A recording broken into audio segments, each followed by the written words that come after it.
Good morning. Okay, I know it's early. You guys sleep, it's a good thing. I miss college. We get up way earlier now. It's really good to be back at Liberty this weekend.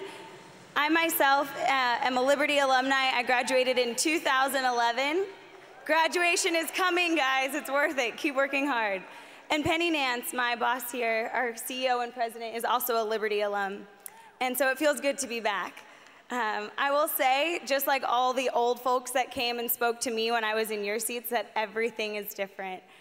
We drove by the gym yesterday and we're in awe. You guys are so blessed and so spoiled by worship. I think that's one thing that never changes at Liberty. You guys worship, and I don't know about you, but just soak it in. There's no place like this anywhere else, so thank you.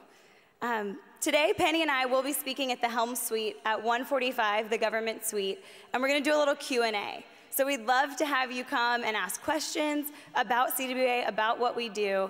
But for those of you who don't know, Concerned Women for America was actually founded by Mrs. Beverly LaHaye, the wife of Dr. Tim LaHaye. The same LaHaye's as the LaHaye Ice Center. If there's our hockey guys here, I'm not sure. They're back there. They keep them in the back. They're probably still the same when I was here. Go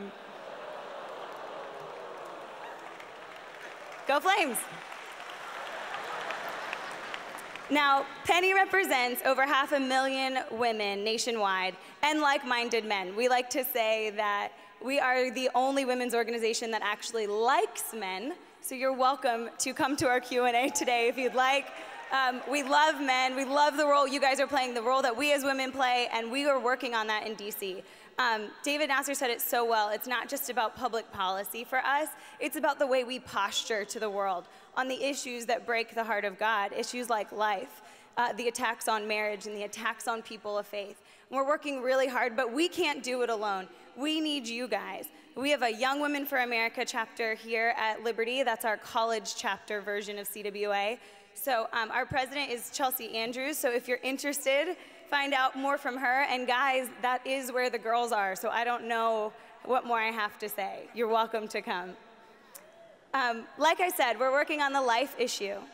We are a pro-life generation. 55 million babies have been lost since Roe v. Wade passed. We're working on protecting and promoting marriage as God defined it, and why we have to be advocating for that in the public sphere. We're working on things like national sovereignty, support for Israel, education issues, family issues, and something that I think a lot of you here have a heart for is working against pornography and sex trafficking. So we've got a lot to do. The Lord is equipping soldiers, and we're just happy to be in a little place called Washington, D.C. that needs more of you there. Penny Nance is not only my boss, she is a woman that I respect so much. She has become one of the women that I find is genuine and funny. And I'm gonna list off all these titles here for you guys, but I know she cares about one title the most, and that is being a mom. She has 2 kids, which we are actively trying to recruit to Liberty University. So feel free to say hi to her, and we're gonna send Claire and Briscoe some videos to get them here.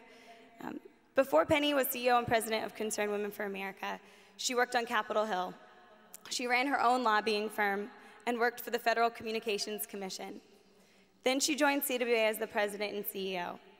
She runs our nonprofit, our legislative action committee, our political action committee, and has even spent time before that working with the Christian recording industry.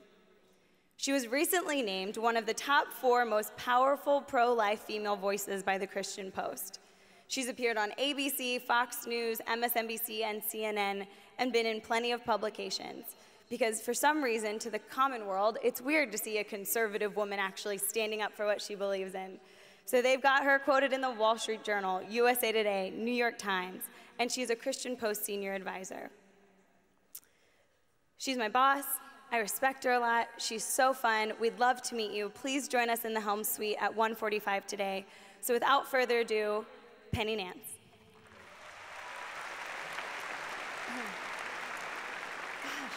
I forgot how great this is. It's been a long time since I was a student here. I think we have a picture, but You know, I was a kid just like you, sitting here listening to speakers at Convocation. Some of them I liked, some of them I didn't. No pressure, Jonathan. But, you know, you're all critics, and it's great. But this is, I know, only your second Convocation, I think.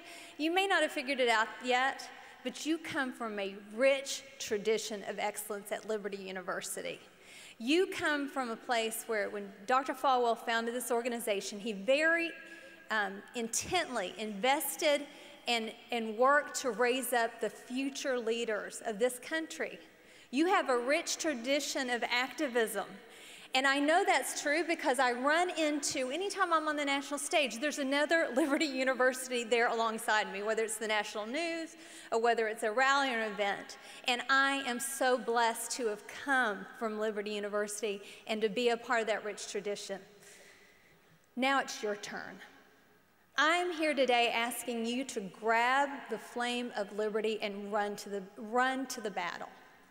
It is your time to step forward, and your generation's time to step forward and be the leaders of this country. There's so many important issues that you've got to weigh in on, and Young Women for America is working on a bunch of them, and Alison mentioned several. But I'm here today to talk to you about just one. And it's very crucial. We're at a very crucial point in history. This may be one of those that your kids asked you what you did. And that is support for Israel, and equally important, standing up against the rise in anti-Semitism in this country. We are seeing it all over this place. And I was reminded recently what happens when Christians don't stand up and speak. I was blessed to go to Israel and to go to Yad Vashem, which is their Holocaust Museum. It's a beautiful place. But an aside is obviously very dark and very difficult to be because it chronicles the systematic murder of 6 million Jews at the hands of Adolf Hitler and the Nazis. But it also chronicles something else, something very shameful to me. And that was the overwhelming indifference by Christians at this point in history, between 1933 and 1945. Now, there's notable exceptions to that, but there's also some Christians that were complicit. Now, juxtapose the museum inside. When you walk outside, there's a beautiful grove of trees that is a memorial to a group they called the Righteous Among the Nations. The righteous among the nations were ordinary people, just like us, who took very seriously Genesis 12 admonition to protect the Jews. And they bet it all. They stood up, and some of them lost their lives and their families as a result. Because guess what? When you hid a Jewish person in your home to protect them during the Holocaust, if you were caught, not only were you going to Auschwitz, but so were your kids. And so they were willing to stand up and do it all. They were willing to give it all because it was the right thing to do. When I left there, I had to ask myself the question, and I ask you to ask yourself the question today. If you had lived in Nazi-occupied Germany or one of the European countries during the Holocaust, who would you have been? Would you have been the person who turned your head in fear and indifference, or would you have been one of the few who actually risked their lives to do what's right, to protect the Jews? Now, this is a crucial question, because let's remind ourselves where we are today. The tiny nation of Israel has had over 15,000 rockets lobbed into that country since 2001. Just since this past July, there's been over 1,500 come over from Gaza at the hands of Hamas, which is a terrorist organization, and by the way, equally brutal to the Palestinians. They use them as human shields. They built 32 tunnels in an effort specifically to murder and kidnap Israeli citizens. And of course, just as we would if even one rocket came over here, Israel must defend itself. They must close down the tunnels. They must protect themselves. That's not surprising. What's surprising has been the reaction by the rest of the world. We have seen rallies across the world and across this country in which racist epithets are hurled, things that we haven't heard said since the 30s, loudly and proudly. We have seen anti-Israel, anti-Jewish rhetoric increase. Now, this is important to you. The boycott, divest, and sanctions against Israel movement on college campuses has spread like wildfire, in which college students, Jewish college students, are harassed. Fake eviction notices are shoved underneath their dorm rooms, and it is an overwhelming climate of harassment and fear.